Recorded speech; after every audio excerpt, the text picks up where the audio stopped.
көтермейді.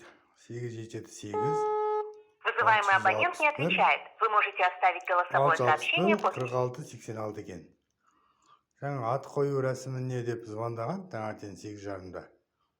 Енді мен күтіп отырмын. Сағат 13:02 2025 жыл 15 маусым. Айтпағым, мынау менде бірінші рет емес, 3 рет, 4 рет, 5 рет сондай болды. Осылай садақа жасайтындар, ағайындар, барша жамағат, қателеспеңіздер. Егер де 40 күндік садақа, 100 күндік садақа, жылдық садақа, ат қою рәсімі, немесе үйге кіру, қоныс той шақыратын болсаңыздар, ертерек айту керек, ағайындар. Енді бүгін 12-ден кете алып кетем дегесін звондамай едім. Үйде енді үлкен кісі бар ғой, 12 рет соқты мына нөмірге. Есен деп шығып тұр, Каспий Голдқа қарағам. Асты Есен Т екен. Есіңізде болсын, ағайындар. Енді бүйтіп, әрбір адам бүйтіп имамдармен ойнайтын болса, ертең еліміз итакта бағанағыдай әрбір жерде өтірік, сайық мазақ, жерде айтылып жатса, 1 жастық, 2 жастық, 3 жастық тойлана берсе, мүмкіндігі шектеулі жандар, мұқтаж жандар, оларға кім қарайды? Және де реклама жасап кете қояйын, жарнама осы сәтті пайдаланып, ештеме өкінбеймін, ештемеге де нетпеймін. Және де бұл Есен деген кісіге мен қанша сіздің қанша сіздің бағанағы ақшаңыз дегенде, мен ол кісіге айтқанмын. Мен ештеме алмаймын. Шаңырақтың иесі не береді, соны алам деп. Жақсы.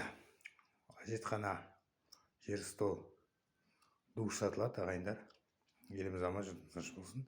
Телефоным табылды. Ертең телефоным іске қосылады. 8-700-463-07-31. Мына телефон 872-87-08-87.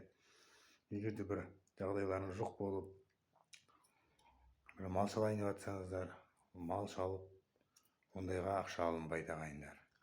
Малға бағана басына байлайды ғой, мүйізіне байлайды ғой, оны бағанағыдай қасапшы ызамыз алады. Жаназаға ақша алынбайды, және де Құран хатым түсірген адам ақша алынбайды. Естеріңізде болсын.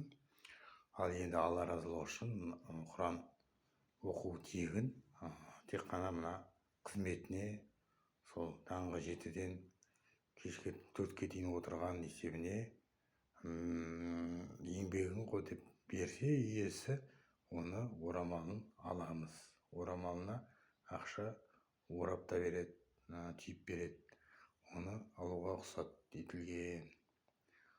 Еліміз аман, жұртымыз тыныш болсын. Осындай ағайындар қателеспейік. Оның алдындағыларды айтпайын, енді былай негізі адамның еңбегі бағаланған дұрыс қой деп ойлаймын. Неге десең, мен жұмыс жасаймын ғой, мысалы.